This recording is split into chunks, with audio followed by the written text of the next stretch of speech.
사랑하는 성도님들, 이제 우리가 어제까지 해서 이제 신명기 통독을 이제 잘 마쳤고요.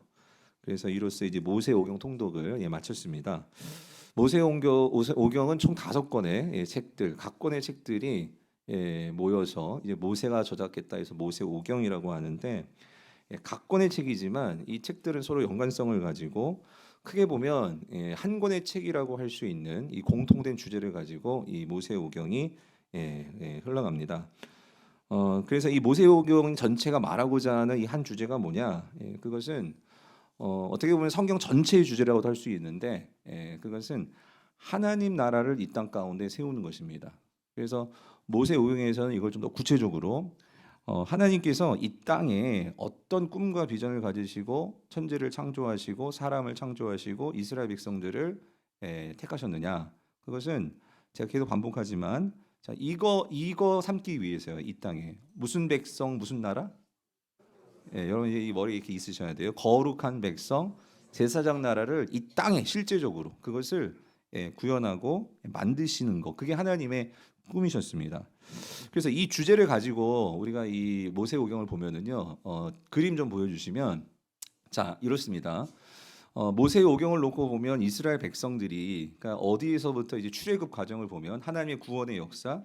그래서 이제 이 애굽에서 출애굽을 하잖아요. 그래서 모세오경에서 창세기는 물론 이 천지 만물을 창조하신 하나님의 역사를 말하지만, 이 거룩한 나라, 제사장 나라, 거룩한 백성이라는 이 주제를 가지고 보면, 그러니까 어떻게 그 거룩한 백성 제사장 나라가 되는 이스라엘이 탄생되었나, 이스라엘이 나오게 되었나, 이거를 말해주는 책이 뭘까요?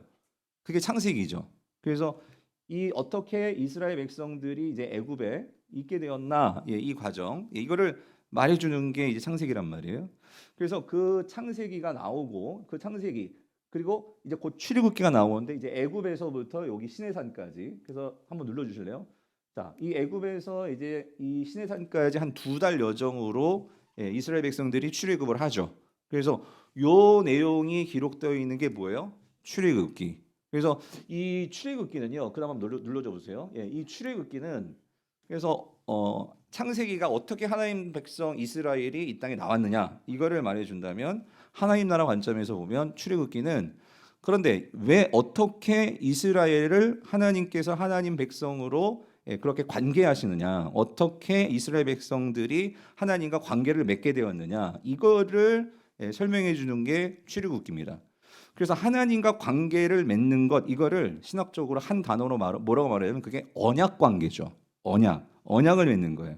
그래서 언약은 하나님과 관계를 맺는 거죠. 그래서 여러분 읽으셨지만 출애굽기에서 하나님과 이스라엘 백성들이 시내산에서 뭘 맺어요? 언약을 맺잖아요. 그리고 언약을 맺게 되어서 너희들이 내 백성이다 해서 하나님의 백성으로서의 삶의 지침으로 주는 게 뭐예요? 십계명. 그리고 하나님과 어떻게 계속해서 관계를 맺을지에 대한 하나님을 만나는 방법으로서 하나님께서 그들에게 주신 게 성막. 그래서 요 세 가지가 출애굽기, 요 시내산에서 하나님께서 그것을 주시죠. 그러면서 2달 거쳐서 시내산에 내려오고 시내산에서 거의 11개월을 머뭅니다. 11개월을 머물면서 하나님과 어떻게 관계를 맺는데, 근데 문제는 하나님과의 관계를 잘 맺어야 되는데, 인간이 죄를 범하고 부정해지면 하나님과 관계가 깨어진단 말이에요. 그랬을 때 그 부정한 관계, 죄의 관계를 어떻게 해결하고 계속해서 하나님과의 이 언약 관계를 유지할 수 있을지를 가르쳐주고 설명해주는 책이 뭘까요? 그게 레위기죠. 그래서 이 레위기는 거의 이제 1년 이 시내산에 머물면서 하나님께서 어떻게 하나님을 예배하고 너희들이 죄를 범했을 때 그걸 어떻게 속죄하고, 이런 내용들을 정해서 그거를 가르쳐 주신 책이 레위기. 한번 눌러 주실래요? 그래서 그게 레위기란 말이죠.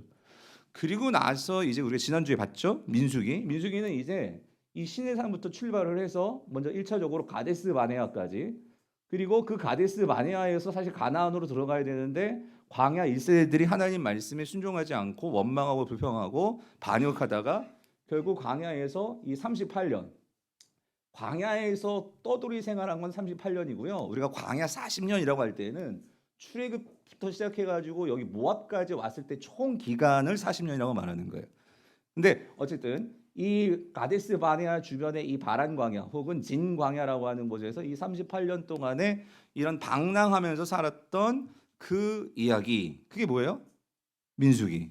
그래서 민수기는 결국 그 방랑 38년 방랑 생활하면서 광야 1세대들은 다 죽고, 그래서 민수기는 어디서 끝나냐면 이제 이 모압 땅에 도달하는 이야기로 끝나죠. 즉 시내산에서 이 모압 평지까지의 이야기가 민수기란 말이죠.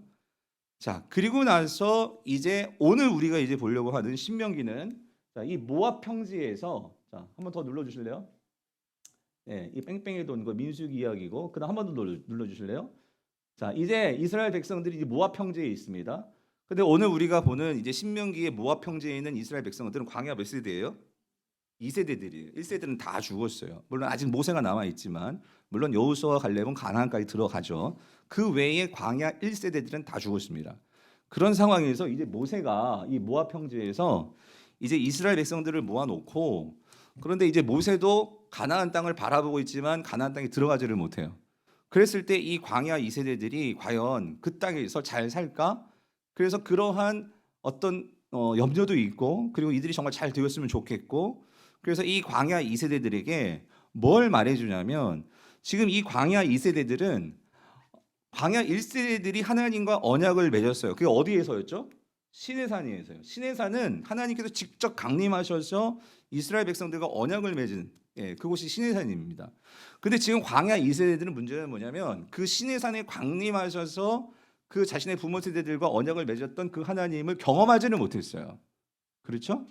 예, 그래서 하나님께서 주신 말씀들을 이 광야 2세대들이 부분적으로 그 말씀을 들었지만, 이 광야 2세대들은 하나님과의 언약 관계에서의 십계명과 이런 말씀들을 제대로 듣지를 못했단 말이에요. 그래서 모세가 이 모압 평야에 모아놓고 하나님께서, 자, 이 출애굽부터 시작해가지고 이 시내산에서 주셨던 언약과 그리고 민수기를 통해서 그들이 바람 광야를 배회하면서 하나님을 불신하고 그렇게 믿지 않았을 때 하나님 그때그때마다 그들을 책망하시고 하셨던 모든 말씀과 이 모든 것들을 총정리해서 이스라엘 백성들에게 선포하고 가르쳐주고, 그래서 다시 한번 이스라엘 백성들과 제 언약을 하나님과 맺도록 그렇게 하는 곳이 어디일까요?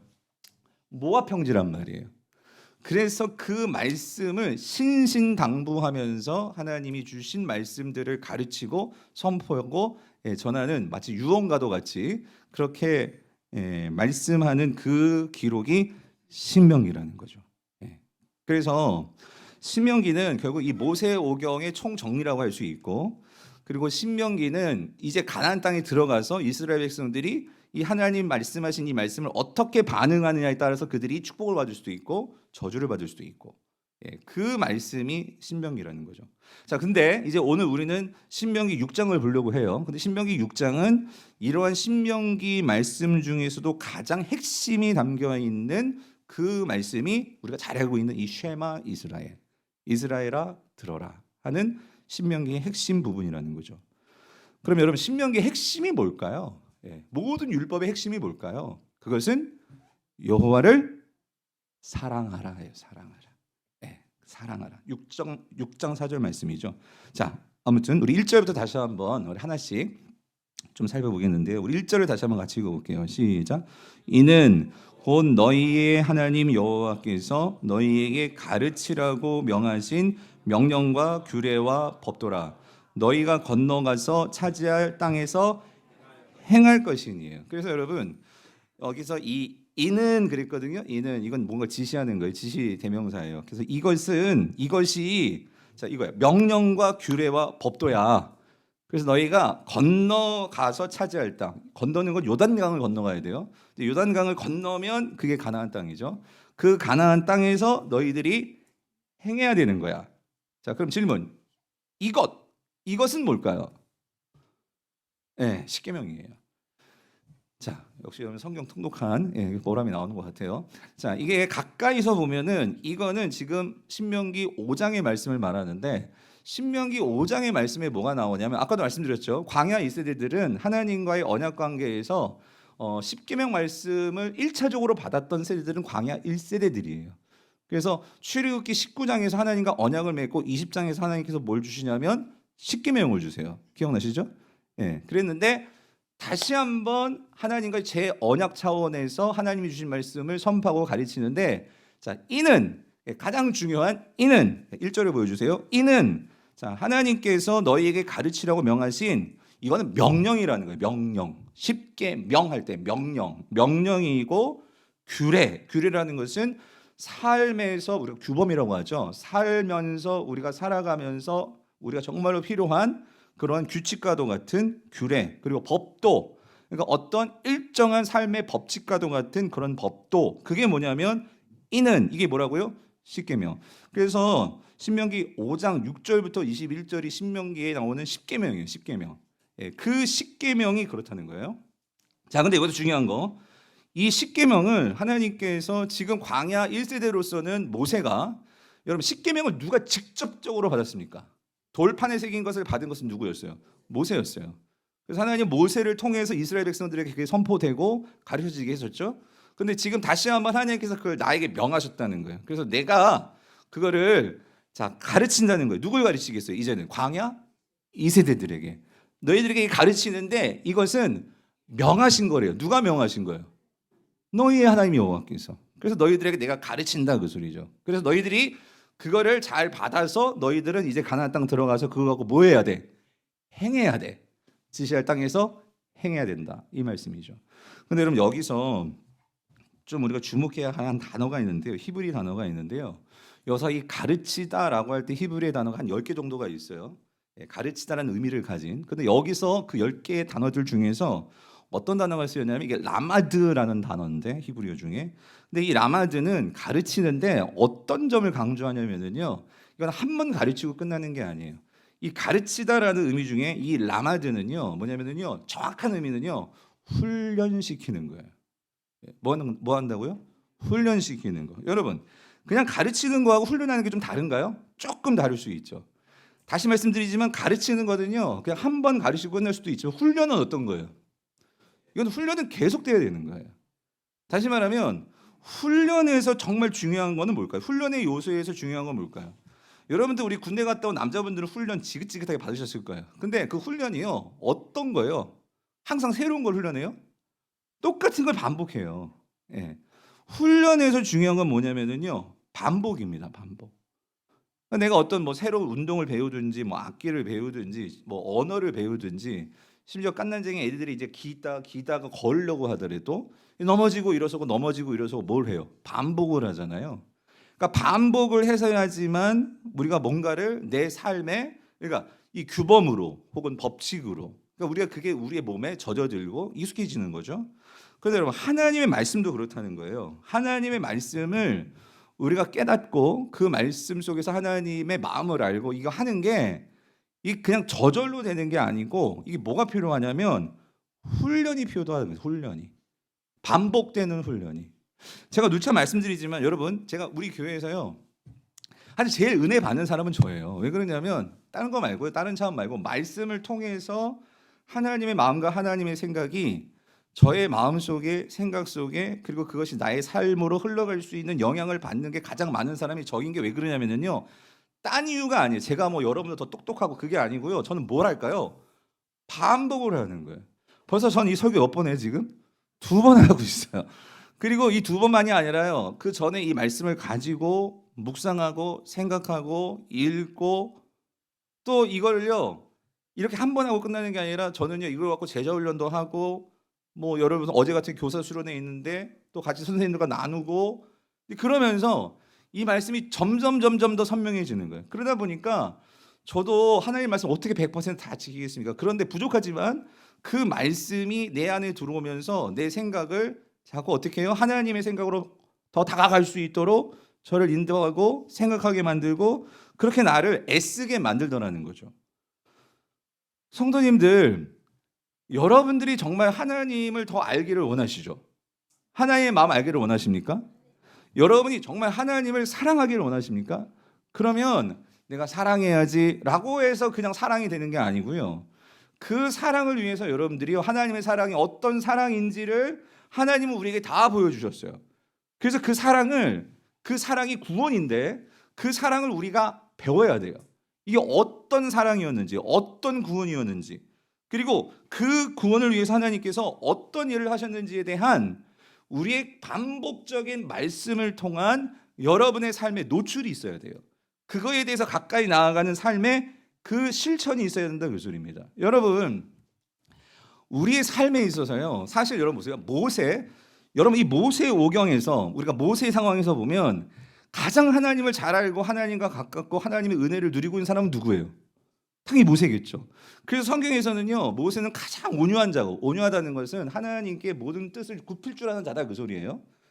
그리고 모세를 뭐라고 얘기하냐면 하나님과 대면했던 자다. 그죠? 친구와 같이. 그만큼 하나님과 가깝고 하나님의 은혜를 누리는 자예요. 근데 여러분 보세요. 하나님께서 그렇게 모세와 친밀한 관계를 맺고 했지만 정말 하나님께서 모세 자신을 위해서 홍해를 가르시고 하나님께서 모세 자신을 위해서 막 그 시내산에 막 그 산을 막 흔들릴 정도로 이렇게 역사하시고 그러신 적이 없어요.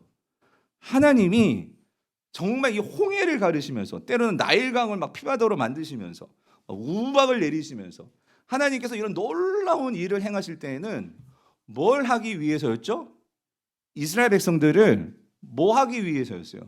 구원하시기 위해서였어요. 성도님들, 하나님께서 오늘 저와 여러분들을 이 자리에 앉혀 놓으셨어요. 하나님께서 여러분들에게 그 어떤 것보다도 가장 큰 은혜를 주신 줄 여러분 믿으십니까? 여러분 구원은요. 아무리 박예한 목사가 말씀을 통해서 감동을 받았고 은혜를 받았다 할지라도 이거는 구원 다음에 있는 일이에요. 우리 인생에서 가장 대단한 일은요. 가장 큰 은혜는요. 가장 큰 하나님의 그 사랑의 확증은요. 오늘 저와 여러분들이 이 자리에 앉아 있게 된 이 자체예요. 하나님께서 저와 여러분들을 구원하셨단 말이죠. 이 구원을 위해서 하나님은 저와 여러분들을 위해서 뭐까지 내어주셨어요? 지난주에 봤잖아요. 구약에서 하나님께서 그거를 보여주시기 위해서 장대 위에다가 노뱀을 달고 하나님께서 누구를 내어주실 것을 우리에게 보여주신 거예요. 예수 그리스도를 내어주시기까지. 아멘이십니까? 그러면 여러분 구원은요. 누구에게나 예수 그리스도를 믿는 자들에게는 노뱀을 바라보는 자들은 다 사는 거예요. 이것보다 큰 기적이 어디 있어요? 이것보다 놀라운 일이 어디 있어요? 하나님께서요. 여러분 십계명을 말씀하실 때마다 율법을 말씀하실 때마다 여러분 성경 보셨죠? 출애굽기 20장 그 1절 2절에서도 마찬가지. 3절부터 십계명이 시작되는데 1절 2절에서도 그렇고 오늘 우리가 신명기 5장에서도 그렇고 십계명을 말할 때 반드시 앞에 뭘 말씀하시냐면요. 하나님께서 이거를 말씀하세요. 거기 5장을 보면 하나님께서 뭐라고 말씀하시냐면 하나님께서 이렇게 말씀하시죠. 5장 6절도 나는 너를 애굽 땅 종 되었던 집에서 인도하여 낸 너의 뭐래요? 하나님이다. 예. 하나님은요. 그다음에 이제 그 6절부터 5장이에요. 5장. 6절 이후로부터 십계명을 말씀을 하시는데 하나님께서요. 우리에게 어떤 십계명 하나님의 말씀을 주시기는 하나님은 꼭 이걸 말씀하세요. 뭘 말씀하시냐면 내가 너희를 뭐 했다? 구원했다. 왜 이거를 말씀하시는 걸까요? 여러분, 우리의 모든 신앙의 첫 출발은 구원입니다. 구원. 하나님께서 우리에게 베풀어 주신 그 구원의 사랑이 얼마나 큰지, 얼마나 깊은지, 얼마나 넓은지 이거를 우리가 제대로 깨달으면 나 자신에 대한 가치와 내 삶이 어떤 삶으로 살아가야 되는지에 대한 분명한 선명한 이해가 생겨요. 그래서 여러분 구원은요 누구나 차별 없이 하나님께서 우리에게 주시는데 문제는 뭐냐면 그 구원 다음에 하나님께서 이제 십계명을 주셔서 우리가 어떻게 하나님의 백성답게 살고 그리고 이 바알 문화가 가득한 세상에 물들지 않고 정말 하나님의 백성으로서의 삶다운 삶을 살아낼 수 있을지를 가르쳐 주는 게 이제 1계명, 2계명, 3계명, 4계명 쭉 나오는 십계명이란 말이에요. 그래서 오늘 저와 여러분들이 엄청난 하나님의 구원을 받았는데 그 하나님의 구원 속에서 우리가 진짜 그 하나님의 백성에서 백성다운 삶을 누리면서 하나님의 은혜의 깊이와 넓이와 높이를 더 깊이 알아가려면 뭐가 있어야 되느냐? 이건 저절로 되는 게 아니라는 거예요. 내가 하나님과의 관계 속에서 내 삶이 얼마나 무궁무진하게 하나님을 닮아가는 그런 변화로 나아가느냐? 이거는 앉아서 가만 배 떨어지게 바라본다고 그렇게 변화가 나에게 주어지는 게 아니고 여기엔 뭐가 필요해요? 훈련이 필요하다 그랬어요. 훈련이. 훈련이. 그래서 오늘 본문에서 하나님께서 모세에게 명령하셨다 그 소리예요. 뭐 하라고? 가르치라고, 훈련시키라고. 그래서 여러분, 제가 목회를 하면서 참 어려운 부분이 이 부분인 것 같아요. 왜냐하면 우리는 훈련받기 싫어하잖아요. 예. 이 남자분들 다시 군대 가라면요 그냥 죽고 말지 그러실 거야. 그 다른 게 싫은 게 아니라 그 훈련이 지긋지긋하다 어려운 거란 말이에요. 그런데 여러분, 우리는 모두 다 변화를 원해요. 내 삶을 정말 뭔가 변화를 원하는데 그냥 세상의 삶 속에서의 변화도 있겠지만 우리는 장차 하나님의 완성될 하나님의 나라에 들어갈 사람들이에요. 아멘이십니까? 우리가 진짜 그 하나님 나라의 영광스럽고 샬롬의 그 안식의 참 안식의 삶을 누리길 원한다면 여러분, 하나님께서도 이스라엘 백성들을 우리가 봤잖아요. 출애굽해가지고 바로 가나안 땅에 들어간 게 아니라 38년, 길게는 40년의 광야 생활을, 특별히 광야 2세대들은 그 시간을 거치게 했다고요. 그게 훈련의 시간이잖아요. 여러분 다 아시잖아요. 연단의 시간이잖아요. 왜 그렇게 하셨을까? 그러니까 진짜 중요한 것은 그 가나안에서의 하나님만 의지하고 살 때에 하늘에서 만나가 내려요. 하나님만 의지하고 살 때에 어느 순간 불기둥과 구름 기둥이 있어요. 그런 하나님의 은혜와 함께하는 삶이 뭔지를 경험하도록 한 것이 광야 40년이에요. 근데 이스라엘 백성들은 그 은혜를 누렸다 안 누렸다. 그러니까 그 은혜를 알았다 몰랐다. 그러다 보다가 결국은 가나안 땅 들어가서도 그들은 결국 어떻게 해요? 하나님 앞에서 실패한단 말이에요. 오늘 저와 여러분들은 하나님의 백성들로서 오늘 이 자리에 앉아서 예배를 하는데 담임 목사로서 간절히 바라는 것은 오늘 저와 여러분들이 이 하나님의 그 은혜를 이미 받았어요. 부분적으로 받은 것이 아니라 여러분, 내가 예수를 믿고 있다는 것은 하나님의 은혜를 다 받은 거예요. 아멘이십니까? 그러면 그 큰 은혜를 이제 우리가 누리는 차원이 있어요. 내가 얼마나 누리느냐가 내 삶의 변화를 가져오는 거예요. 이것을 위해서 하나님께서 교회라는 공동체를 허락하셨고 이스라엘에게는 이스라엘이라는 이 12지파라는 공동체를 그들에게 허락하신 거예요. 이스라엘 총회라는 이 총회 공동체를 허락하셨다는 거예요. 그래서 여러분, 이 훈련을 위해서 우리 교회에서 되어지는 게 뭐가 있을까요? 그래서 여러분 지금 계속 하고 있는 게 여러분 우리 교회에서 여러분 제자 훈련이라는 걸 해요. 특별히 지금 이번에 우리 네 분의 이 입금이들이 5분이네요. 박민아 권사님, 노난주 권사님, 이예숙 권사님, 유기숙 집사님 4분이네요. 이분들이 입금이로서 우리 성도들을 이끌면서 마치 모세처럼 하나님의 말씀을 가지고 처음에는 저를 통해서 그 하나님의 은혜의 말씀들을 나누었고 그분들이 지금 5분의 우리 지체 우리 성도님들을 따름이로써 훈련을 시키고 있어요. 이분들이 하나같은 제가 나중에 이제 간증을 우리가 같이 듣겠지만 하나같이 제가 확신했던 게 그거였거든요. 따름이로서도 은혜가 있지만 내가 누군가를 이끌 때 하나님은 그 입술에 하나님의 말씀을 놓아주십니다.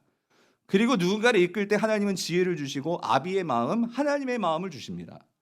그럴 때 이분들이 말하는 게 지금 하나같이 말하는 게 제가 매주 보고서를 보내주시는데 그렇게 내가 누군가를 이끌고 할 때 내가 그냥 따를 때보다도 당연한 거예요. 누군가를 내가 이끌다 보면 그런 책임감 속에서 하나님께 더 기도하게 되고 말씀을 보게 되고 은혜를 누리게 되는 거예요. 지금 따름이 하고 계신 분들도 여러분들 기도하세요. 여러분들이 거기서 따름에서 그치면 안 되고 여러분이 이끌어 보셔야 돼요. 뿐만 아니라 여러분들 우리가 훈련이라는 게 말씀의 반복이라고 했잖아요.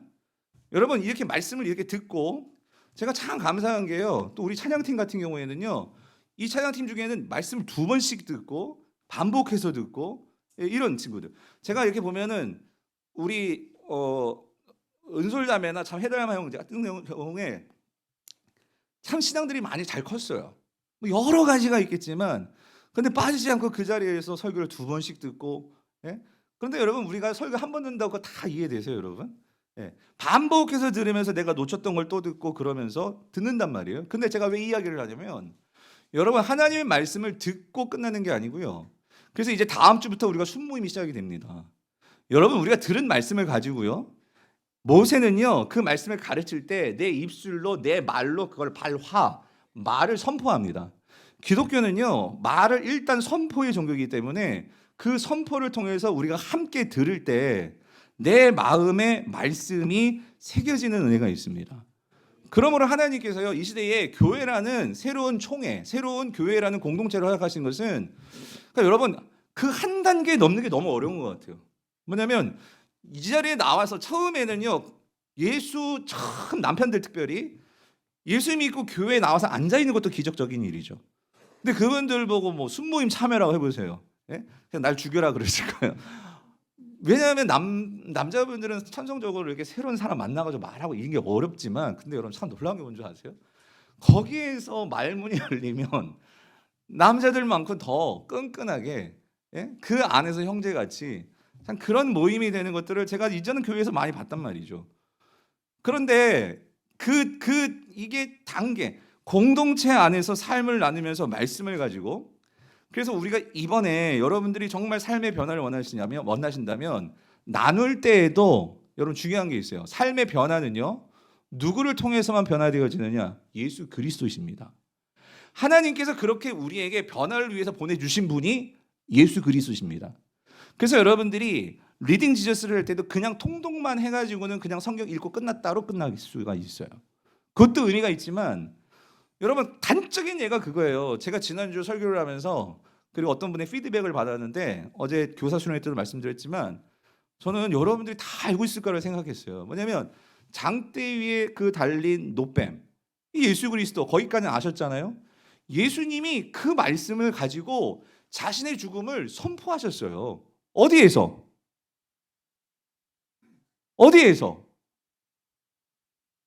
이거 아시는 장로님 말씀하시잖아요. 요한복음 어디에서? 3장에서. 어디에서? 여러분이 요한복음 3장 하면 이건 다 아실 거예요. 하나님이 세상을 이처럼 사랑하사 독생자를 주셨으니 이는 저를 믿는 자마다 멸망치 않고 영생을 받을 것. 몇 절? 그런데 바로 그 위에 있는 3장 14절 15절에서 하나님이 인자가 들린 것 같이, 광야에서 모세가 뱀을 든 것 같이 인자가 들려야 하리니 그를 믿는 자는 모두 다 영생을 받을 것이라는 말씀이 요한복음 3장 14절 15절에 있어요. 바로 위에 16절 3장 16절 바로 위에 그 말씀이 있단 말이에요. 근데 그 말씀을 지난 설교를 듣고 처음 아셨다는 거예요. 와, 그래서 두 가지 놀랐어. 와, 난 성도님이 다 아실 거라고 생각했었는데, 그러면서 이렇게 우리가 리딩 지저스를 하면서 성도들이 그렇게 성경을 보는 눈이 열리는구나. 그거에 감사했어요. 여러분 이게 반복과 훈련이라는 거예요. 그런데 우리가 이 성경을 통해서 예수 그리스도를 구약에서 만나게 될 때, 여러분 우리 인생은요 예수를 만나느냐, 단적으로 말씀드려서 예수를 만나느냐 못 만나느냐가 우리 인생을 결판짓습니다. 여러분 그게 증거가요, 세계 역사가 그걸 증거하잖아요. 역사의 BC와 AD는요 뭐로 갈리는 거예요? 예수 그리스도의 탄생입니다. 예? Before Christ와 아노, 이 AD라는 이 주님이 오시고 안 오시고가 우리의 인생 역사를 바꾼다면 개인의 역사에서도 마찬가지라는 거예요. 예수 그리스도를 만나고 못 만나고. 그러면 여러분 오늘 본문에서요 정말 이 말씀을 통해 훈련을 받아야 되는데, 그러니까 왜 이 말씀을 반복을 통해서 훈련하냐? 기계적인 반복은 소용없어요. 말씀을 통해서 우리가 반복을 통해서 예수 그리스도를 만나고 그분의 음성을 들으려면, 오늘 모세는 세 가지를 말하거든요. 3절을 보세요. 3절을 같이 읽어보겠습니다. 시작. 이스라엘아 듣고 삼가 그것을 행하라. 그리하면 내가 복을 받고 내 조상들의 하나님 여호와께서 내게 허락하신 같이 적과 꿀이 흐르는 땅에서 내가 크게 번성하리라요. 여러분 여기서 세 가지 동사, 듣고 삼가 그것을 뭐예요? 행하라. 그러니까 여기서 이 듣고 직접적으로는 십계명인데 조금 넓게 보면 하나님 모든 말씀이죠. 그 말씀을 들어야 돼요. 이게 샤마예요. 이게 명령이 되면 쉐마가 되는 거고, 듣고 듣다 샤마. 이 샤마는 뭐냐면은 여러분 그냥 이렇게 한 번 뜨고 흘려버리는 게 아니라, 지금 여러분들이 저의 말씀을 참 잘 경청해 주시고 계시거든요. 그거예요. 경청하다예요. 집중해서 듣는 거예요. 왜 집중해서 들어야 될까요? 여러분 이스라엘 백성들은요, 여러분 하나님 말씀이요 여기 이렇게 기록되어 있기 때문에 만약에 이 말씀 암송하지 않고 집에 가도 말씀 펴면 알 수 있잖아요. 근데 이 모세 당시만 해도, 신약 시대만 해도 여러분 성경이 엄청 귀했습니다. 책을 가지고 있는 건 집 한 채 갖고 있는 거예요. 그 정도로 이 책이라는 것은 엄청난 건데, 그러니까 이 당시 사람들이 하나님의 말씀을 기억하고 내가 가질 수 있는 방법은요. 자, 모세가 기록해 놓은 것을 그래서 항상 절기 때마다, 특별히 초막절 때마다, 여러분 보셨잖아요. 그걸 선포해라, 읽으라 하잖아요. 그러면 백성들은 그 말씀을 듣는 거예요. 근데 그 말씀은 누구의 말씀이에요? 하나님께서 하신 말씀이잖아요.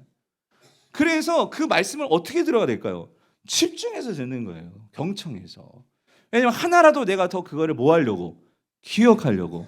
그래서 들어라 하면 반드시 그 다음에 연결되는 단어가 뭐냐면요. 여기서 삼가 그랬는데 이 삼가가 샤마르예요. 샤마르. 이거는 지키다예요. 지키다. 하나님의 말씀이 선포되면 반드시 그거를 들을 때는요. 이스라엘 백성들은 어떤 자세가 되어 있냐면요. 그거를 내가 간직하려고. 왜? 여러분들 같이 성경이 손에 다 있지 않아요. 그러니까 선포되는 말씀을 간직하려면 방법 어떻게 해야 되겠어요? 그 당시는 이런 펜도 어디 있습니까? 그러니까 간직할 수 있는 방법은 뭐밖에 없겠어요? 암송하는 거예요. 그러니까 제가 이렇게 전한 말씀을 까먹지 않으려고 그 자리에서 그거를 마음속에 귀담아 듣고, 왜냐하면 그거를 들어야지만 그 말씀이 있어야지 사니까. 만약에 여러분 지금 내 가정에 누가 지금 병에 걸려가지고 죽어가는데 누가 만약에 뭐 어떤 약 먹고 살았어, 어떤 의사 선생님 만나서 살았대, 이런 얘기를 지나가다가 얼핏 들었어요. 그러면 여러분 거기에서 그 얘기를 듣는 순간 내 삶에 정말 살아나는, 내가 살아야 되는데 내 남편이 살아야 되는데, 그러면 지나가면서 하는 사람들이 얘기지만 그 얘기 어떻게 하려고 하겠어요? 그거를 듣고 그거를 기억해서 내가 그걸 가지고 우리 집에 가든 나에게 적용하든 그러려고 하지 않겠어요? 하나님의 말씀은 우리를 살리는 말씀이에요. 하나님의 말씀은 살아있고 활력 있는 말씀이에요. 그렇기 때문에 그 말씀이 들어와야지만 내가 살고 내 가정이 살고 내 가족이 살고 내 나라가 살고 우리가 산단 말이에요. 그러니까 이스라엘 백성들은 그거를 듣고 반드시 뭐예요? 간직하다. 샤마르는요. 그래서 기억하다라는 의미가 있어요. 기억하려고 하는 거예요. 그거를 기억해서 그다음에 뭐가 나오죠? 기억하고 끝나버리면 다 잊어버려요. 기억한 게 내게 되려면은요. 그 말씀을 어떻게 해야 돼요? 행해야 돼요. 행하다. 이건 아사예요. 아사는 정확한 의미는 뭐냐면은요. 뭔가를 만드는 거예요.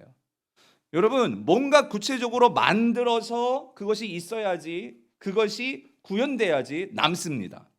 하나님께서 생각을 가지고 혼돈과 공허와 그 모든 어둠으로 가득 찬 이 세상 가운데 말씀을 하셨어요. 말씀을 하셨을 때에 빛이 생겼고 모든 하늘, 땅 이런 것들이 생겨났어요. 그게 뭐냐면 그게 아사예요. 행하다예요. 오늘 여러분의 삶 속에서 하나님 말씀이 살아서 여러분의 삶을 붙들고 여러분의 울타리가 되고 내 삶에 하나님의 동행하심과 함께하심이 있게 하기 위해서는 아사, 행해야 된다 그 소리예요. 그럴 때 여러분의 삶 속에서 하나님이 동행하심이 눈으로 보여지고 내 삶으로 경험되고 그 은혜들을 누리게 된다 그 소리죠. 세 가지입니다. 듣고 삼가 그것을 행하면 어떻게 되느냐? 복을 받는데, 여기서 이 복은요, 여러분 그 복을 받으면 결과가 번성하게 되는 거거든요. 그러니까 뭐가 막 많아지는 게 그게 성경적인 복이 아니고요. 성경에서 말하는 물론 물질의 축복도 있어요. 있는데 근본적인 축복의 가장 중요한 번성은 뭐냐면요. 이거는 내가 모든 것을 잘 다스릴 수 있게 되는 거예요. 성도님들, 내가 아무리 돈이 많아도요. 내가 그걸 잘 다스리지 못한 사람들은요. 그거 다 날려버립니다. 예, 다 잃어요. 제대로 돈을 쓸 때 써야 되는데 쓰지 못하니까 그냥 다 날려버려요. 여러분, 내가 내 인생에서요 가장 큰 축복, 아무리 내 주변에 나를 좋아한다는 사람이 막 많아도요 그 사람 잘 관리 못하면은요 그 사람이 나의 간슬게 빼먹을 사람인지 정말 나를 믿고 인격적인 관계를 맺기 위해서 맺는 사람인지 사람 분별 못하면은요 우리가 그 사람들의 나중에 많이 뒤통수 맞습니다. 무슨 말이냐면 우리 인생에서 가장 큰 우리의 복은요, 사실 성경이 말하는 복은 관계적인 복이에요. 그래서 우리의 삶에서 정말 축복은요, 여러분 이겁니다. 번성하게 된다는 것은요, 우리의 관계가 풍성해지는 거예요. 관계가 풍성해진다는 것은 내가 이 모든 관계를 잘 다스릴 수 있게 되는 거예요. 성도님들, 여러분들이요 자동차만 잘 다스려도요, 내가 걸어서 강릉 가려면요, 여러분 며칠 걸리겠어요? 차만 잘 다스릴 줄만 알아도 2시간이면 가요. 근데 차를 다스릴 줄 모르면 물론 여러분 기차 타고 가고 할 수 있겠지만, 근데 예를 드는 거예요. 차만 다스려도 만약에 내가 혹시 뭐 내가 만약에 비행기가 있어서 내가 비행기를 운전할 수 있다 하면은요, 여러분 미국도 갈 수 있는 거예요. 대서양을 건너, 태평양을 건너. 여러분 우리 인생에서요, 하나님께서 정말 저와 여러분들에게 주시고자 하는 건 뭐냐면은요, 그래서 창세기 1장 26절, 27절, 28절에 말하는 게 그거예요. 하나님의 형상을 만들어서 너에게 복을 주시고 내가 너희들에게 맡기고 너희들에게 원하는 것은 뭐냐면 생육하고 번성하여서 이 모든 것을 잘 뭐하라? 다스려라. 다스려라. 네. 여러분 어때요? 여러분 인간관계 잘 다스리고 계십니까? 가정에서 부부관계, 여러분 직장에서 동료관계, 혹은 교회 안에서의 인간관계, 아니면 뭐 회사든 어디에서의 그 관계. 그래서 이 모든 관계의 시작은 뭐냐면요, 누구와의 관계일까요? 하나님과의 관계입니다. 예. 하나님과의 관계. 그래서 여러분 율법을 하나님께서 주신 목적이 바로 이거예요. 요거 한번 정리하고 가겠는데, 하나님께서 율법을 주신 이유가 뭐냐? 여러분 율법은요, 우리를 규제하고 이거 하지 마, 저거 하지 마, 이거 먹지 마, 이런 목적이 아니고요. 하나님께서 율법을 주신 이유는요, 이거예요. 첫 번째는 하나님을 뭐하게 하시기 위해서, 알게 하시기 위해서. 하나님은 어떤 하나님인지를 알게 하시기 위해서 법을 주시는 거예요. 그리고 두 번째는 그 법은 우리를 규제하는 게 아니라, 물론 규제한다고 할 수 있겠죠. 하지만 우리를 지키는 거예요. 왜냐하면 하나님은 다른 거에 우리의 마음이 빼앗기는 것이 아니라 오직 하나님께만 마음이 흘러서 하나님과 어떤 관계를 맺게 하기 원해서, 친밀한 관계, 하나님과의 그 친밀한 교제와 연합을 우리가 갖게 하시기 위해서. 그러니까 그 법이 그 모든 것들의 울타리가 되어준단 말이죠. 그래서 궁극적으로는 이제 우리가 어떻게 하냐면, 하나님을 알게 되니까 우리가 하나님의 마음으로 이 모든 것들을 뭐 할 수가 있게 되는 거예요? 잘 다스릴 수 있게 되는 거예요. 여러분 이게 하나님께서 우리에게 율법을 주신 목적입니다. 여러분들이 지금 신명기까지 읽었는데, 물론 여호수아까지 들어가니까 여호수아는 신명기까지 모세오경을 이제 실천하는 거예요. 그야말로 행하는 거예요. 그랬을 때 그들이 어떻게 행하는, 율법이 어떻게 적용되고 어떻게 이것이 구현되는지를 여러분이 이번 주 우리가 여호수아를 읽는데 그거를 관점을 두고 여러분 읽어보세요. 그랬을 때 하나님의 법이 과연 이스라엘 백성들을 얼마나 풍성하게 만드는지, 때로는 얼마나 비참하게 만드는지. 왜? 그들이 순종하지 않았을 때. 우리가 그거를 봐야 한단 말이죠. 그래서 오늘 본문에서요, 4절 보세요. 왜 하나님께서 이렇게 단호하게 법을 말하고 율법을 말씀하실 수 있냐면요, 자, 하나님은 먼저 이렇게 말씀하십니다. 이스라엘아 뭐하라? 들으라. 이게 쉐마예요, 쉐마.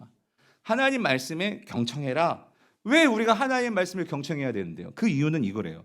우리 하나님 여호와는 어떤 하나님? 오직 어떤 하나님? 유일한 여호와시다. 여러분 여기에서요, 유일한 여호와시다. 오직, 그것도 그냥 오직, 그냥 유일한 게 아니라 오직 유일한 여호와시다. 이 말은 어떤 의미냐면요, 그래서 이 말씀이 끝나자마자 이제 5절에서 사랑하라는 말이 나오거든요. 이와의 관계에서 놓고 생각해 보면 여러분 이겁니다.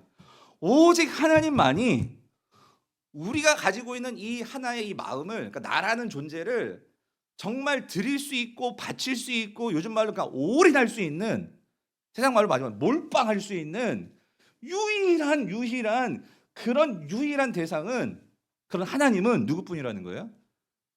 여호와 하나님뿐이라는 거예요. 왜 그러냐면 여러분 우리가 살면서 하나님을 예배하고 섬긴다고 하지만, 저도 그렇고 여러분들, 우리가 이제 바알 문화선에 이 세상 속에서 살다 보면 이스라엘 백성들의 가장 큰 문제가 뭐냐면요, 하나님을 섬기면서도 문제가 뭐냐면 그냥 아주 리얼하게, 그러니까 하나님께 마음을 몰빵을 못하는 거예요. 다시 말하면 마음이 나뉘어요. 자꾸 마음이 갈라지는 거예요. 그런데 문제는 뭐냐면, 마음이 갈라지다 보면 여러분 하나님께 집중하지 못하다 보면, 우리 마음이 이 세상에 흘러가다 보면 여러분 이 세상은요, 끊임없이 우리를 반복 훈련시켜요. 우리가 TV를 보거나 뭐 여러분이 스마트폰에서 나오는 뭐 유튜브나 모든 게 세상에서 하나님을 예배하는 게 아니라 세상의 그 무엇을 예배하면 우리가 잘 되는 것처럼, 여러분 그게 바알 문화예요. TV만 켜도 세상은요, 하나님 없이 살아도 잘 살 수 있다는 거예요. 그게 온데 도배가 되어 있어요. 그게 그렇게 하나님 없이도 내가 주인 되어서 살면 그게 행복이지. 이게 모든 영화며 드라마며 모든 것에 있어서. 그러니까 우리가 거기에 반복되면은요, 우리도 그렇게 잘 사는 사람 보면 나도 정말 좋은 차 굴리면서 살고 싶고 좋은 집에서 살고 싶고 그게 꼭 천국인 것처럼 그렇게 생각되면서 나도 모르게 하나님을 예배해야 되는데 이 세상에 다른 그 무언가를 예배하게 된다 그 소리예요. 그게 왜 그러느냐? 잘 보십시오. 마음이 나뉜 거예요. 세상 사람들은 마음이 나뉘고 자식 것도 없어요. 성도들이 문제인 거예요. 성도들의 마음이 나뉜다 그 소리예요.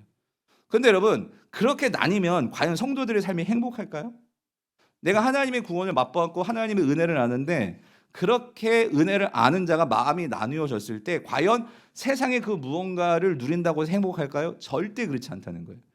이거를 보여주는 게 십계명인데 십계명의 맨 마지막에 10번째 계명이 뭐냐면요. 이 10번째 계명은 첫 번째 계명 나 외에 다른 신을 두지 말라 하고 이게 쌍으로 묶이는 건데 여러분 10번째 계명이 뭡니까? 그 10번째 계명 신명기 5장 21절에 이렇게 나와 있죠. 뭐라고 나와 있어요? 내 이웃의 아내를 뭐 하지 말라?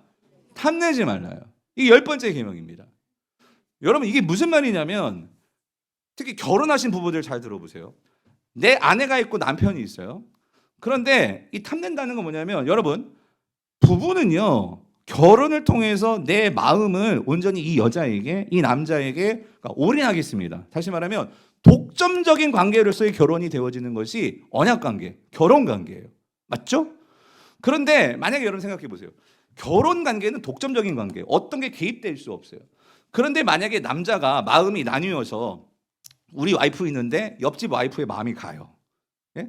여러분 과연 그게 결혼 생활이 행복하겠습니까?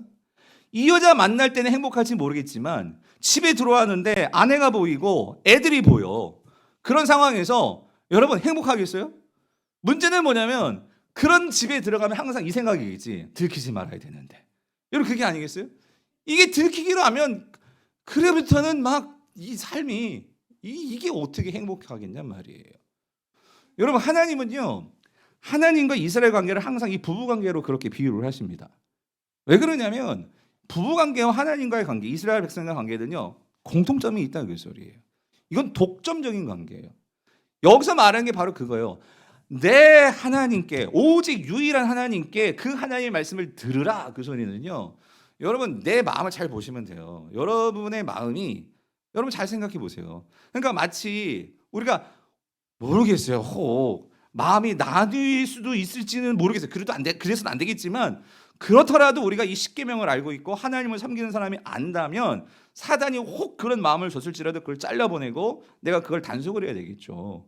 그런데 우리가 이런 부부관계뿐만 아니라 우리 일상생활에서 내가 하나님께 온전히 마음을 하나님께 두고 하나님의 소리를 경청해야 되는데 마음이 나눠지는 순간 성도에게는요 이렇습니다. 하나님께 마음을 올인하지 않으면 여러분 우리는요 이 세상의 그 무언가가 내 속에 슬금슬금 들어오기 시작하면 그거에 영향을 받게 되고 결국에는 내 마음이 완전히 이쪽으로 넘어가는 순간 우리는 거기에서 처음에는 쾌락을 느끼겠지만 그 내 마음이 하나님이 아닌 다른 모든 것에 쏠릴 때 결국 그 세상의 우상들은요 나를 지배해 버립니다. 그래서 나를 자유케 하는 게 아니라 노예로 만들어 버리는 게 이 세상의 원리고 세상의 이치라는 거예요. 그런 우리의 모습이 애굽에서 종살이하였던 우리였는데 하나님께서 그런 종살이하였던 우리를 어떻게 하신 거예요? 구원해 내신 거거든요. 그런데 우리가 다시 그 생활로 돌아간다? 여러분 이것만큼 하나님 앞에서 정말 불경스럽고 이것만큼 여러분 정말 미련한 일이 어디 있겠습니까?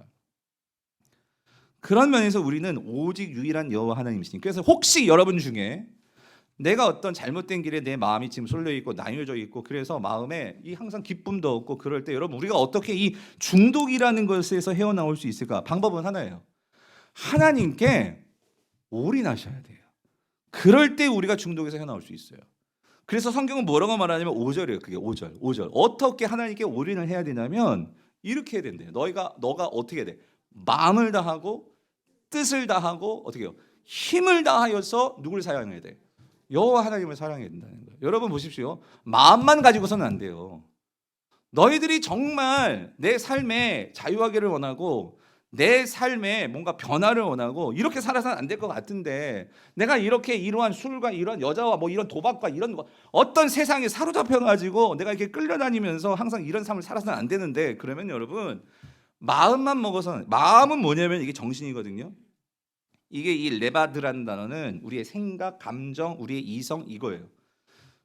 생각도 해야 되는데 그것만 갖고는 안 되고 뭐라고 말씀하시냐면 뜻을 다해야 된다. 여기서 뜻이라는 것은요, 여러분 우리가 숨 쉬는 것 자체가 하나님을 향해서 숨을 쉬어야 된다 그 소리예요. 하나님을 향해서 숨을 쉬며, 그러니까 내 영혼이 하나님을 향해야 된다 그 소리예요. 예. 뿐만 아니라 힘을 다하여 그 소리는 마치 이런 거예요. 정말 가기 싫지만 오늘 이 자리에 나오신 분 계세요? 예배 가운데 나오신 분 계세요? 그게 힘을 다한 거예요. 내 육체의 힘을 다해서 어떻게든지 하나님께 내 몸을 갖다 놓고, 성경 피기 싫은데 교회에서 리딩 지저스 한다니까 그래도 같이 해야지, 통독자 써 넣어야지. 그래서 성경 읽고, 여러분 그게 우리가 힘을 다해야 되는 거예요. 그렇게 마음과 뜻과 힘을 다해서 하나님을 사랑하라. 그럴 때 우리에게 뭐가 주어진다는 거예요? 복이 임하고 번성케 된다는 거죠. 사랑하는 성도님들, 우리의 신앙이요 그냥 되는 게 아니에요. 그래서 여기서 말하는 것은 전인격적으로 하나님을 사랑해라. 그래서 여러분 이게요, 오늘 본문에서 이 공동체 안에서 이 말씀은요 사실 개인에게 주어지는 말씀이 아니라 부모와 자녀, 특별히 그 당시 사회에서는 이 시족, 부족이라고 해서 한 지파, 그 안에서 이 말씀들이 지금 선포되는 거거든요. 그래서 함께 마음을 다하고 뜻을 다하고 힘을 다하는, 우리가 함께 그 일을 해 나가야 된다 그 소리예요. 그래서 6절, 오늘 내가 내게 명하는 이 말씀을 너는 어떻게 된다? 마음에 새기는 거예요. 그런데 여러분 우리가 마음에 새긴다는 게 이게 어떤 의미일까? 궁극적으로, 여러분 궁극적으로 마음에 새기는 것, 이 말씀을 마음에 새기는 것은 누구를 통해서 되어질까요? 성령님을 통해서 되어집니다. 그래서 신명기에서도 30장에 마음의 할례 이런 말이 나오는 거예요. 마음의 할례가 필요하다.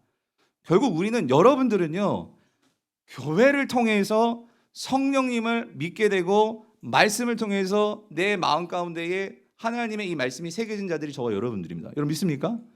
여러분 그렇게 믿으십시오. 그렇게 되었어요. 그런데 구약 시대에 이런 원리를 가지고 여기서 마음을 새기고 라고 할 때는 여러분 이런 거예요. 여기서 말하는 것은 하나님의 말씀을 새긴다라는 정확한 의미는요, 지워지지 않게 해라 그 소리예요. 그러니까 내 마음에서 그의 말씀이 지워지지 않게 해라. 근데 여러분 우리가요 비석 만들 때, 여러분 나무에다가 비석 만들어요? 대부분 뭐에 새겨요? 돌. 왜 돌이에요? 지워지지 않게 하기 위해서. 그러니까 그 돌에다가 새기려면 힘도 들고 노력도 들고 돈도 들고. 근데 여러분 여기서요 이 말씀을 너는 마음에 새기고 라고 할 때는 나 혼자 새기는 것도 있겠지만 공동체적으로 말씀을 누가 읽어줘야 돼요. 이 당시 보면 듣고 그걸 해석해 주는 사람도 있어야 될 거예요. 그리고 그게 레위인들이 했던 일이에요. 그리고 그 말씀을 배워가지고 내가 묵상하고 기억하고 나도 노력이 필요할 거예요. 이건 공동체적인 일입니다. 그래서 이 말씀이 내 삶에 새겨져야 돼요. 여러분 그래서 이걸 도와드리려고 교회에서, 오늘날 교회에서 하는 게 제자훈련이고, 오늘날 교회에서 하는 게 지금 주일학교 애들은, 선생님들이 어제도 우리 교사 선생님도 얼마나 수고한지 몰라요. 그 아침부터 나와가지고 이 애들에게 말씀을 새겨주려고 지금 그거 하고 계세요 선생님들이. 그리고 저도 어떻게든 여러분들에게 말씀을 새겨주려고 지금 이루고 있는 거예요. 순모임이 이제 개강해요. 순모임에서 어떻게든지 서로 왜? 우리 삶이 쉽지가 않잖아요 여러분. 혼자 이 세상과 싸운다는 게 여러분 영적으로 쉽지 않잖아요. 그러니까 그 공동체에서 서로 기도해주고 이 말씀들을 서로 새겨주려고. 그래서 여러분 바울이 이런 얘기를 해요. 갈라디아서 6장 11절 18절에서 이후로는 누구든지 나를 괴롭게 하지 말라. 내가 내 몸에 예수의 뭘 가졌대요? 흔적을 지고 있노라. 이게 무슨 소리냐면 바울이 그의 삶에서 예수의 흔적을 지녔다. 이 말은 그가 살면서 예수로 인해서 많은 핍박과 이런 어려움들이 있었지만, 그래서 흔적, 영어로는 마크, 난 예수의 마크가 있다. 이 소리는 그가 갈라디아 교회 성도들과 함께, 그러니까 이 교회라는 공동체 안에서 그 교회를 지키려고 하고 또 성도들의 기도를 받고 이런 모든 과정을 통해서 어려움들을 읽으면서 어려움을 이겨내면서 그들은 여기저기 이제 마크가 막 생겨나는 거예요. 마치 군인들 막 여기다 막 훈장 마크 막 다는 것처럼. 그랬는데 18절에서 뭐라고 말하고 있냐면 이렇게 말하고 있어요. 형제들아, 우리 주 예수 그리스도의 은혜가 너희들에게도 어디에? 심령에, 마음에 어떻게 해요? 있을지어다. 이 말은 뭐냐면 나에게도 그러한 예수의 흔적이 이렇게 마크가 새겨져 있는데 너희들에게도 그게 그렇게 새겨져 있기를 정말로 원한다. 뭐냐면 그거를 볼 때마다 뭐요? 다른 사람들 보고 나도 볼 때마다 나는 예수에 속한 사람이지, 사도지, 성도지, 목사지, 장로지, 권사지, 집사지. 여러분 이거를 분명히 기억하면서 살아야지. 우리가 세상 나가면 내가 집사인지 목사인지 장로인지 권사인지도 모르고 성도인지도 모르고, 여러분 그렇게 살아갈 때가 있지 않습니까? 그것들을 위해서 우리에게 필요한 게 공동체다, 그 소리예요. 공동체다. 그래서 여러분 오늘 결론적으로 뒤에 가서요, 자 7절을 볼게요. 7절, 오늘 6장 7절을 보면 이거를 위해서 첫 번째는요, 지금 이 사회 자체가 시족 사회이고 족장 사회이고 이 가족 중심의 사회이기 때문에 그것들을 서로 흔적을 남겨주기 위해서, 새기기 위해서 먼저 부모에게 이렇게 말해요. 네 자녀에게 부지런히 이걸 뭐하래요? 가르쳐라. 이제는 모세에게 배웠던 것을 네가 훈련시켜라, 그 소리죠. 그래서 집에 앉았을 때든지 길을 갈 때든지 누워 있을 때든지 일어날 때든지 이 말씀을 강론해라. 이 말은 네 입술로 그 말씀을 선포해라 하면서 살아라. 이 말이란 말이죠. 그래서 8절 9절 보세요. 너는 또 이것을 너 손목에 메어 가지고 기호로 삼고 네 미간에 붙여 가지고 표로 삼고 또 네 집 문설주와 바깥문에 이걸 기록해라. 이게 무슨 말이냐면 이거 사진 보면 딱 알아요. 사진 보여주시면 이스라엘 백성들은요 이 말씀을 가지고 그래 어떻게 했냐면 이거 지금도 해요. 이게 뭐냐면 이게 테필린이라는 것인데, 테필린 이 이마 여기다가요 이렇게 한 상자를 매달아요. 그리고 왼손이에요. 왼손에다가 이렇게, 왜냐면 여기 줄 손목에 기호를 매라고 있잖아요. 이렇게 매가지고 이들이 뭐 하냐면은요, 그러니까 이게 튀어나오기 때문에 눈만 뜨면 이게 딱 상자가 보여요. 그리고 이 손을 이렇게 감고 있기 때문에 무슨 일을 하든지 왼손을 들면 이 줄이 보여요. 이걸 보면서 뭘 생각할까요? 나는 하나님의 백성이지, 하나님의 사람이지. 근데 여러분 여기 이 상자가요 뚜껑이 열려요. 그럼 이 뚜껑 안에 뭐가 들어가 있냐면은요, 오늘 이 신명기 6장 4절부터 오늘 몇 절이 9절인가 이 쉐마 이스라엘 말씀이 여기 들어가 있는 거예요. 그리고 집에도 이러한 이건 메주자라는 이 상자가 있어. 문에. 그래가지고 요 신명기 오늘 쉐마의 말씀을 넣어놓고 들어가면서 나오면서 그 말씀을 생각하는 거지. 이스라엘아 들어라. 오직 유일한 여호와 하나님이시니. 그러니까 하나님이 어떤 분이야. 이거를 항상 그들은 집을 들어가면서 나오면서, 그리고 이 손을 들고 일을 하든지 안 하든지, 물론 지금 이거 다 팽개치고 사는 사람도 많겠지만 구약의 말씀을 가지고 따르면 그렇게 하나님께서 이렇게 훈련시키는 건데, 중요한 건 이거예요. 왜 이렇게까지 하라는 거예요? 그래서 왜 부모가 아이들에게 이거를 매주고 가르쳐주고, 그럼 애들이 그러겠죠. 아빠 이거 왜 해야 되는데, 이거 왜 매달고 있어야 되는데, 그럼 뭐라고 해야 돼? 가르치는 거죠. 신명기 말씀을 가르치는 거죠. 너희들이 출애굽해서 어떻게 나왔고 이런 이야기들이 가르쳐지지 않겠어요? 여러분 하나님께서는요, 그래서 이 신앙이 전수되면서 나도 그 신앙으로 마음속에 새기고, 그리고 다음 세대들에게도 이런 하나님 말씀이 새겨지게 되고, 그래서 그 공동체가 함께 번성하게 되기를, 그래서 어떤 백성 어떤 나라? 거룩한 백성 제사장 나라, 그거를 세우려는 게 하나님의 꿈이다, 그 소리입니다. 그런데 이 꿈이 여러분 신명기에서만 있을까요? 오늘 이 시대까지. 그래서 어제 우리 교사 수련회가 있었는데요. 어제 교사 수련회 오신 우리 박양규 목사님이라고, 지난번에 우리에게도 오셨지만 교사 이 교회 교육 전문가신데, 이분이 만드신 영상이 하나 있어요. 그래서 영상을 우리가 조금 한 10분이지만 좀 같이 한번 보고 저는 오늘 설교 결론을 내리겠습니다. 영상 준비되셨나요? 네. 12월에 저는 대형교회 울타리를 벗어나서 2021년부터 다음 세대를 위해서 자비량으로 사역을 하고 있습니다. 이 사역의 목표와 가치는 이렇습니다. 한 아이가 태어나서 고등부를 졸업할 때까지 1000번의 주일을 보내게 됩니다. 그 1000번을 가르칠 1000개의 교육 내용을 만드는 것이 이 사역의 목표입니다. 1000개의 콘텐츠 중에서 지금까지 500개를 디자인해 놓았고, 그것을 실현하기 위해서 열심히 저자들을 발굴해서 함께 책을 쓰고 영상을 제작하면서 교사들과 학생들에게 가르치고 있습니다. 직접 아이들을 접촉해서 가르치기 전까지 다음 세대라는 것은 뜬구름을 잡는 영역이었습니다. 대형교회에서 아이들을 가르친다는 것은 무엇인가를 만들고 연구하고 개발하는 사역이 아니라 시스템을 돌리는 사역입니다. 그래서 기도 많이 하고 열심히 가르치면 아이들이 몰려올 거라는 막연한 생각을 가졌고요. 본질로 돌아간다면 아이들이 변화될 거라는 모호한 생각을 갖기도 했습니다. 열심히 가르친다는 것이 구체적으로 무엇을 어떻게 가르친다는 것인지, 그리고 본질로 돌아간다는 것이 성경 통독을 가르친다는 말인지 말하는 사람도 듣는 사람도 모호하기는 마찬가지였습니다. 현장에서 아이들을 직접 가르치는 교사들은 지금도 외줄타기하는 심정으로 그 사역을 감당하고 있는 것이 현실인데 말이죠. 그렇지만 아이들과 직접 만나서 성경을 가르치다 보면서 발견하게 되는 한 가지가 있습니다. 교육학자 켄 로빈슨의 말처럼 아이들에게는 문제를 해결할 능력이 있다는 믿음이었습니다. 이것을 확인하기 전까지만 해도 아이들은 아무것도 모르기에 교육을 받아야 할 존재들이라는 그런 인식을 갖고 있었습니다. 그래서 아이들의 머리에 뚜껑을 열어서 잔뜩 무엇인가를 주입하고 강요해야 된다는 그런 생각을 갖고 있었죠. 그러나 교육학자들의 지적처럼 아이들에게는 문제를 해결할 수 있는 능력이 있습니다.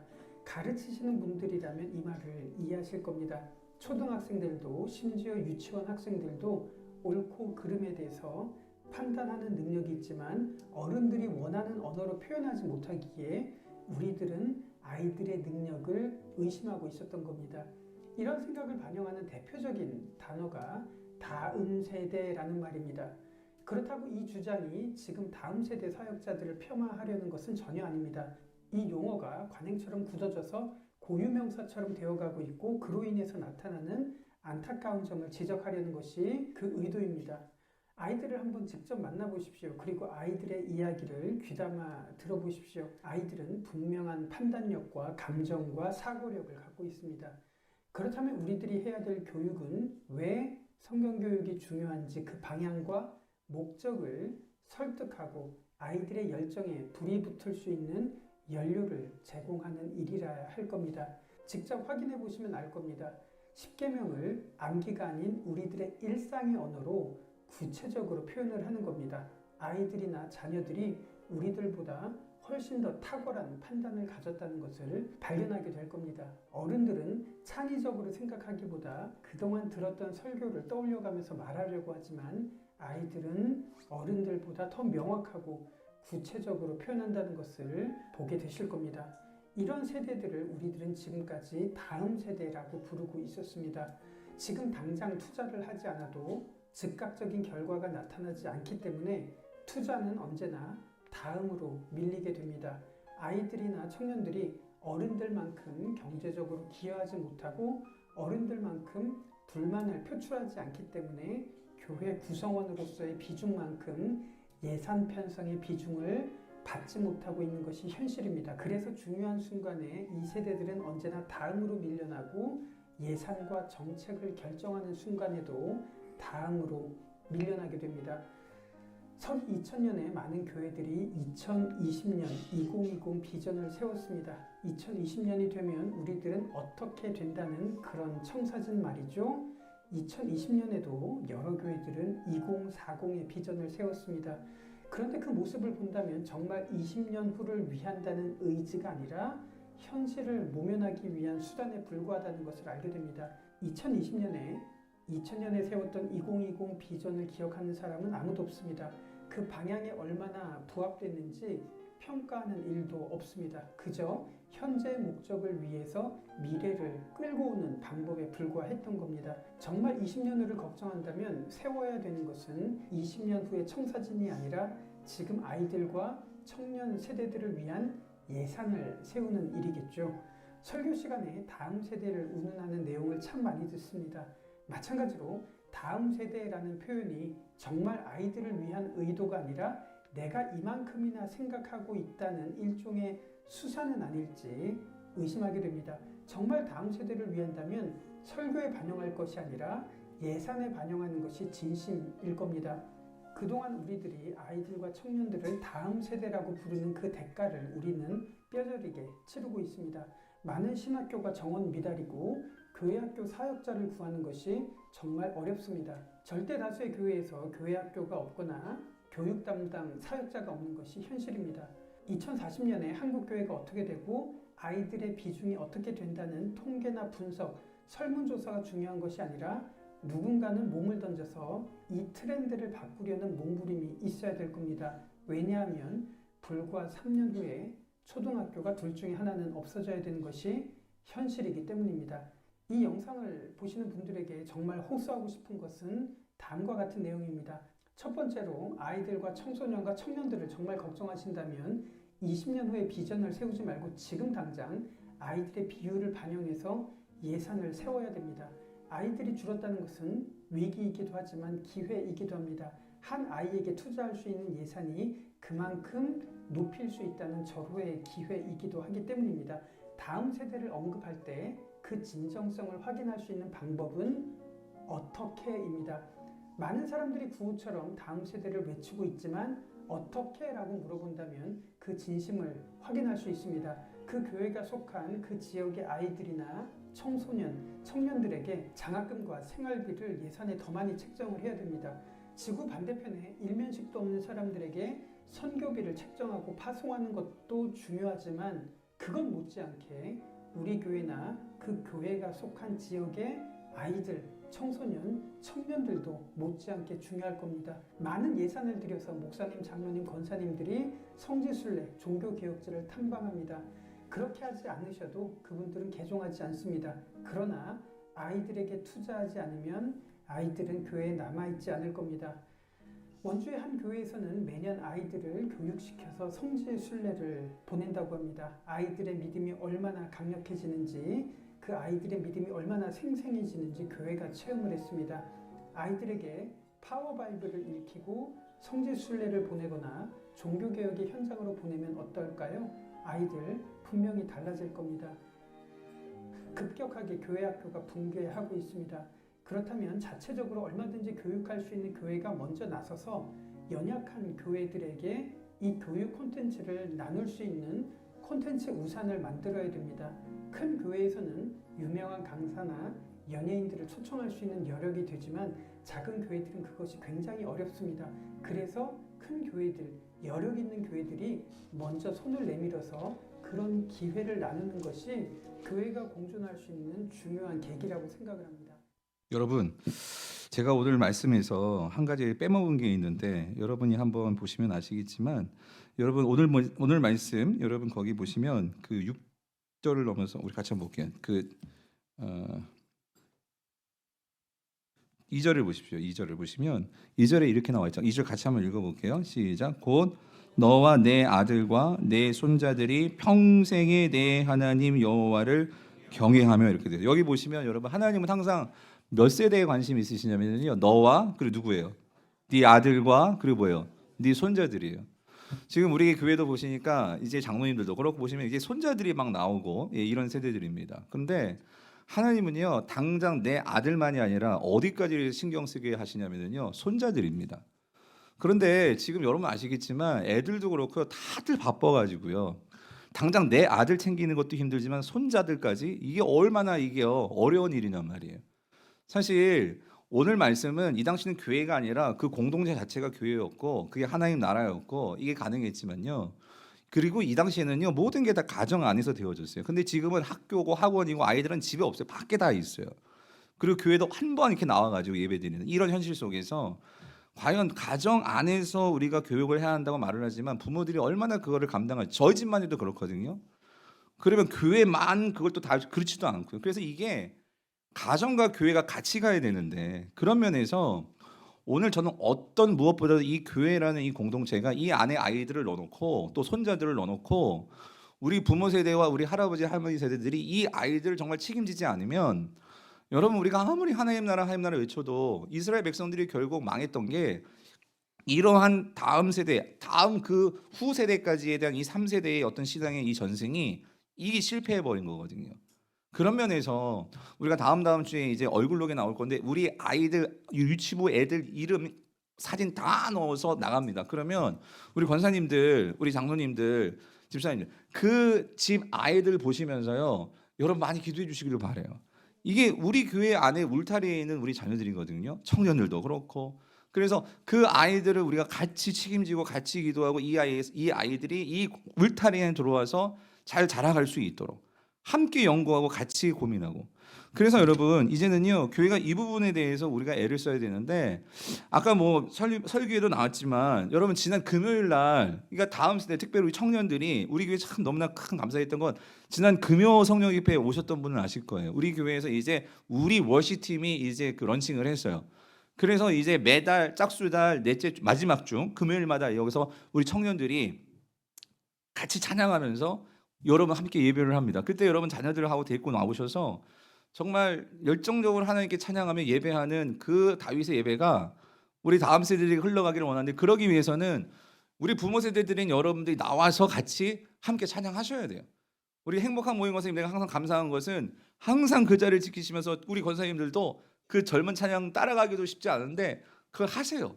그런 게 하나님 안에서는 너무나 귀한 모습이고, 그런 것들을 볼 때 우리 청년 세대들도 은혜를 받는단 말이죠. 뿐만 아니라 여러분, 이번에 우리가 이 청년들 이제 네팔 단기 선교를 우리가 또 보내게 됩니다. 그래서 저는 기대합니다. 올해 청년부에 지금도 많이 부흥이 일어나고 있는데, 이들이 정말로 그런 하나님 나라 열방을 향해서 같이 마음을 품고 시간을 내서 간다는 것 자체도 귀한데, 그렇게 다녀왔을 때 이들이 하나님 나라에 대한 어떤 비전들이 어떻게 펼쳐질까? 그게 결국 우리 교회 공동체 안에 선에게 영향력이 흘러가지 않겠습니까? 그리고 제가 한 가지 도전하면서 꿈꾸는 게 뭐냐면은요, 여기서 목사님 말씀하시는, 저도 그 꿈을 가지고 있었는데 뭐냐면은요, 이거예요. 여러분 우리 집 애만 해도요, 여러분 이런 거예요. 애들이요, 성경이 진짜 맞아요 틀려요 이게 있어요 없어요 이러고 있는 애들인데, 걔네들을 데리고 성지순례 한번 간다고 생각해 보세요. 그래서 다윗이 물맷돌 던진 그 엘라 골짜기를 보여주고, 예수님이 물 위를 걸은 그 갈릴리 바다에 가서 같이 배 타고 거기를 한번 건너보고, 그런 애들이 와가지고 성경 통독을 한다고 생각해 보세요.